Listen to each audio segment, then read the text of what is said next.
So Dr. Arzarvan is next, and I've never really used your last name out loud, Amir, so I hope I didn't butcher it too badly. That was perfect. But a second political scientist, so I'm curious to see if we're going to have agreement or a little conflict here. But please share openly, Amir. Looking forward to it. Sure. Thank you, Ty. I really appreciate this. And thanks to Funwei for helping to organize this event. So I should warn you all from the outset that my prognosis for the future is definitely going to be a buzzkill. I'd like to begin by recounting a seemingly irrelevant experience that I recently had at a nearby Barnes & Noble. There was a new board game created by the global corporate behemoth Disney, and it was on display next to the Ouija boards, of course. And the game is called Villainous, and it's marketed to children ages 10 and up. In this game, you take on the role of a Disney villain. I was disturbed but not shocked when I read that the objective is, and I'm quoting directly from the box, to triumph over the forces of good.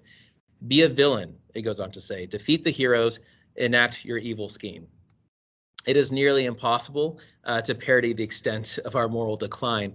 And if that doesn't scandalize you, it may be because we've all been gradually desensitized by these subtle yet steady assaults on our basic moral principles. If I can digress for a moment, I long thought it ominous that a couple decades or so ago, the world of popular entertainment began recasting traditional villains as misunderstood good guys, or at least as less evil. And while this practice doesn't necessarily undermine our concept of goodness itself, it's easy to see in hindsight how this practice prepared us for more fundamental changes. This board game is among the less frightful, of course, of the many omens one can cite that foretell dark days ahead. In fact, at the risk of sounding overly dramatic, I would suggest that human history as we know it may be coming to an end. For history has always been marked by the struggle between elites, various kinds of elites, and the masses. And this plays out in all societies across time and space. The masses have always posed a threat to the existing social order since elites have never been able to wield and sustain total material or ideological power over the masses. It is my fear that this ability may finally be within their reach.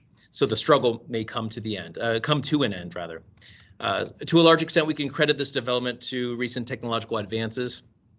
And this has allowed for an unprecedented level of concentration of cultural power, economic power, and political power. Utilizing these technologies, the elite can now indoctrinate, propagandize, surveil, discipline, terrorize, and kill to an extent unparalleled in human history. It would seem as if the masses don't stand a chance. The increasing dominance of today's elite is manifested in many and varied ways, not just in their success in the board game industry, obviously. It is reflected in the ease with which they can mobilize millions of us across the globe to stand with Ukraine while we turn our backs on Yemen, and the ease with which they can persuade us that Ukraine does not have a neo-Nazi problem, reminding us that the president is Jewish after all, even though mainstream news outlets like the New York Times reported the opposite prior to Russia's invasion.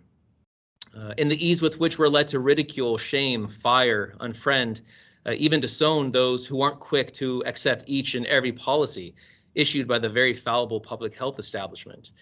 In the ease with which they can manipulate language, redefining words like anti-vax, which now applies not only to those who reject vaccines, but also to those who oppose vaccine mandates. Lastly, it is manifested in the discomfort some of you might be feeling right now upon hearing these words. But it's not only the extent of the modern elite's power that concerns me.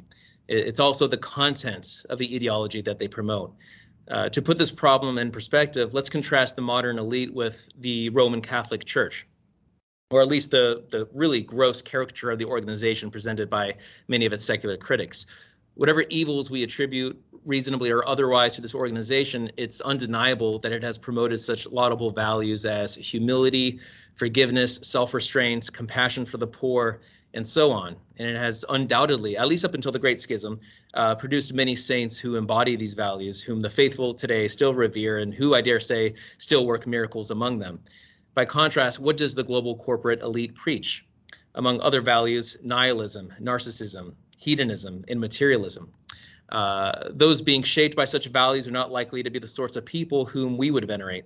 We wouldn't be turning to them for their intercessions. In closing, although I pray that I am wrong, and perhaps I am, after all, I'm a moron, current trends have led me to conclude that the future is very dystopian. Thank you for your time. Wow. Who invited this guy? I'm joking. I'm joking.